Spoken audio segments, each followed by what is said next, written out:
Is Onchoke in the house? Yes.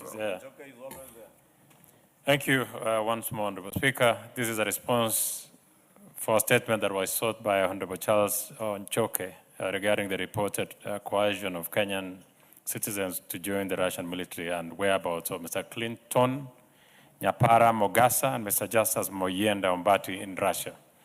Honorable Speaker, Dr. Charles Onchoke, MP pursuant to the provisions of standing order, I think I'll go straight to the response, Honorable Speaker, Yes. so I don't waste time. And the response is as follows, Honorable Speaker. A report on whereabouts of Mr. Clinton Mogesa and Mr. Justus Ombati. The ministry, both at the headquarters and through our embassy in Moscow, has limited access to Kenyans in distress unless the same is reported by the family or diaspora leadership. This is more reason why a 24-hour diaspora call center was established under State Department for Diaspora Affairs to receive distress calls, contact family members, and be the first point of contact for distress cases reporting.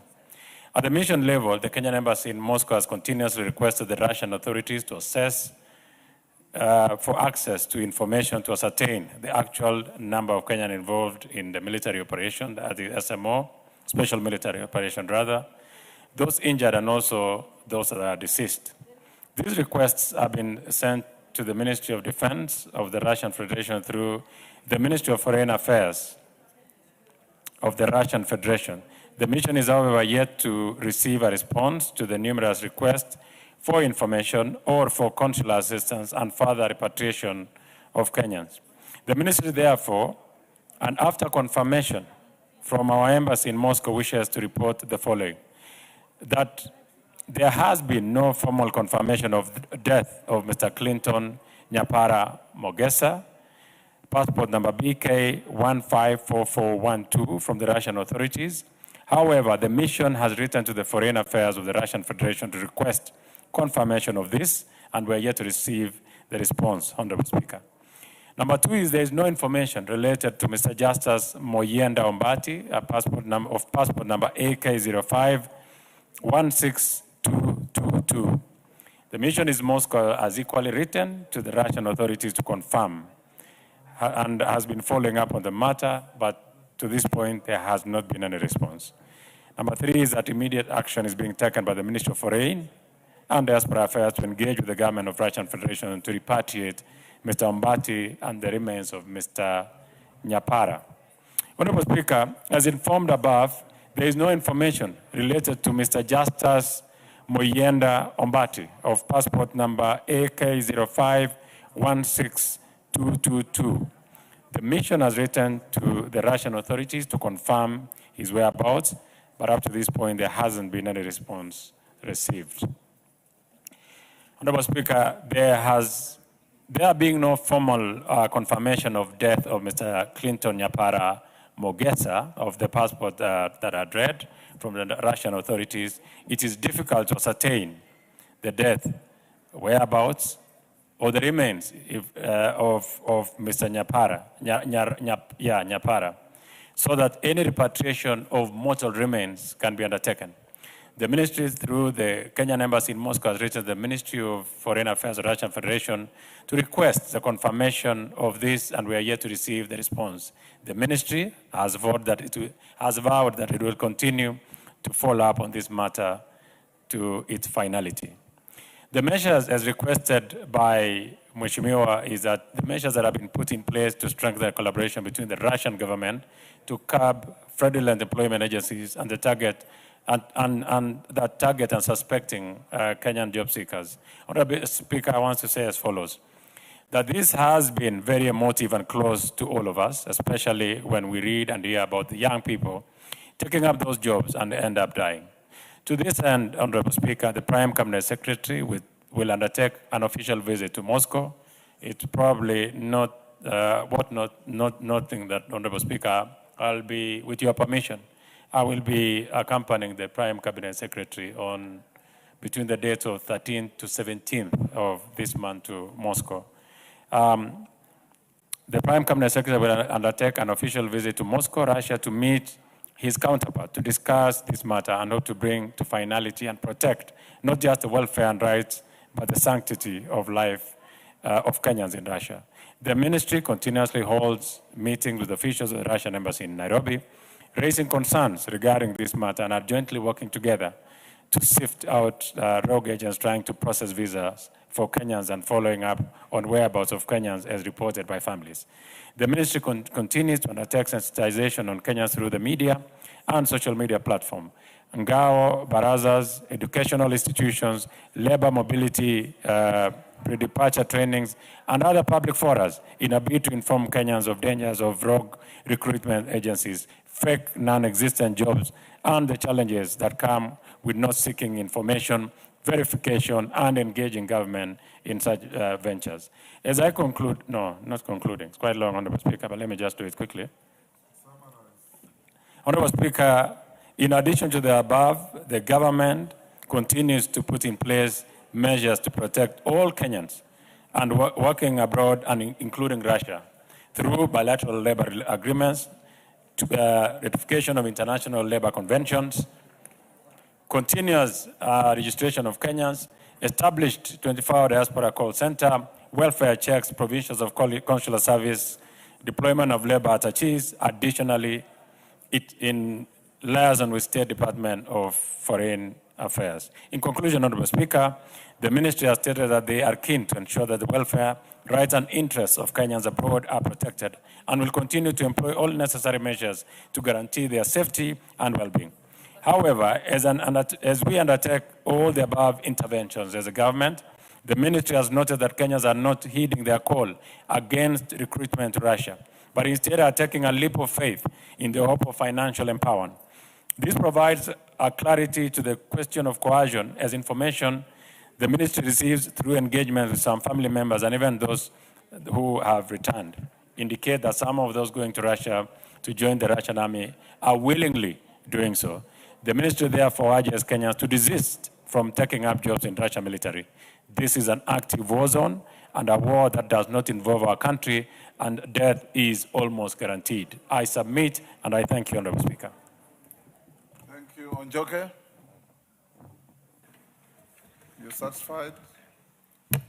Thank you, Honorable Speaker. And I thank the Chair, Honorable Nelson, for the response. Given that the remains of Nyapara has not been traced, and there are no plans or there are no indications of his return to Kenya, as well as Mr. Ombati, I will urge that the government continues to do what it needs to do so that our request is met. The families, as you can imagine, Mr. Speaker, are anxious. They are pained with the death and the loss, and with the disappearance, and with no hope of their son coming back to Kenya, so that all this matter is put to rest. I thank you, Mr. Speaker. Kimani? Thank you, Honorable Speaker. Honorable Speaker, on this matter of young Kenyans being allegedly killed in Moscow, Russia, cuts across many young people in this country, Honorable Speaker. One of those young people is someone I have known in my earlier life before I came to Parliament, called John Mwangi Nduta, an ex-army officer who hails from Thika, Honorable Speaker. And I was very surprised this week to see photos of him on social media allegedly dying in the army, Honorable Speaker. And perhaps the chairperson needs to inform this House what measures are being taken in place to make sure that if Kenyans being taken for war in Russia actually are aware that they're being recruited to go for war. And number two, Honorable Speaker, that there is adequate training for them, Honorable Speaker, and there are adequate contracts that will shield them and their families in case of any eventualities, Honorable Speaker. And last, Honorable Speaker, although I had not raised this in the question, I'll be following up a follow-up question on the status of John Mwangi Nduta, who was already killed there. What measures will be done to repatriate his body back to his family, and even just official confirmation from Moscow on his status, Honorable Speaker. Coach? Yes, on the same issue? Yes, Julius? Give Julius Songuli the mic. Mr. Speaker, as already indicated before, many of my constituents are involved in this. And I want to urge, I would,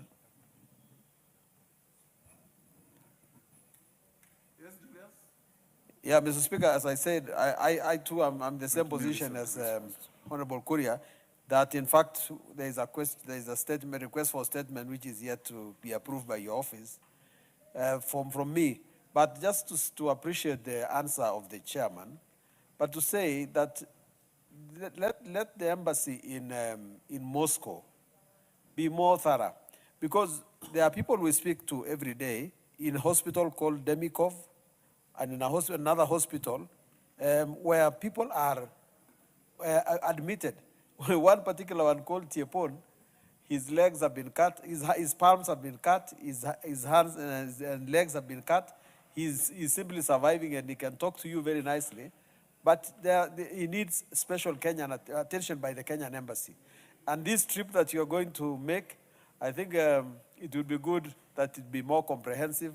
I would even have urged Mr. Speaker to actually actively get involved in it so that we who represent the people can actually go to see what happens.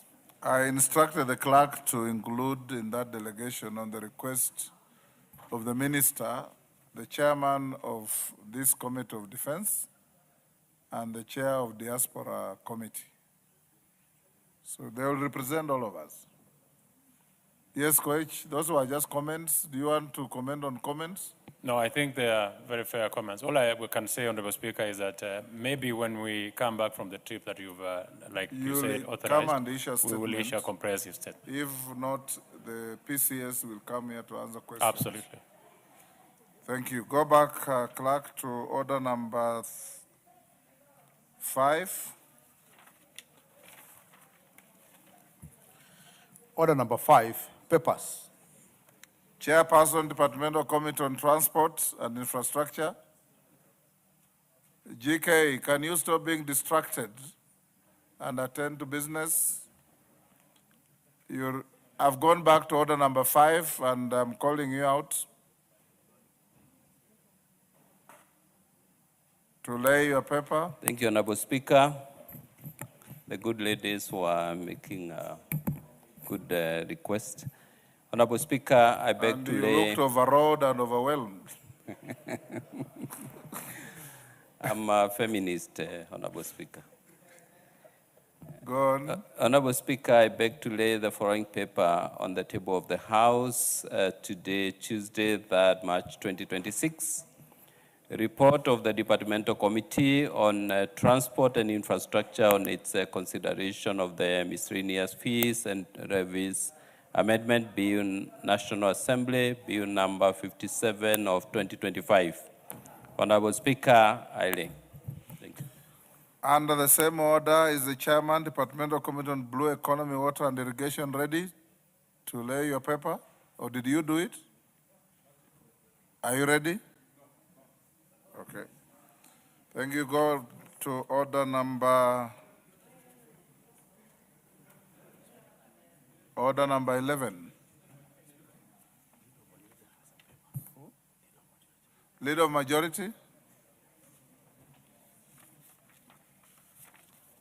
Thank you, Honorable Speaker. I beg to lay the following papers on the table of the House today, Tuesday, 3rd March 2026, afternoon sitting. Supplementary Estimates 1 for the financial year 2025-2026 from the National Treasury and Economic Planning and the following accompanying documents. 1, the program-based budget. 2, the recurrent estimates. 3, the development estimates. And 4, the memorandum on supplementary estimates, number 1. Thank you, Honorable Speaker.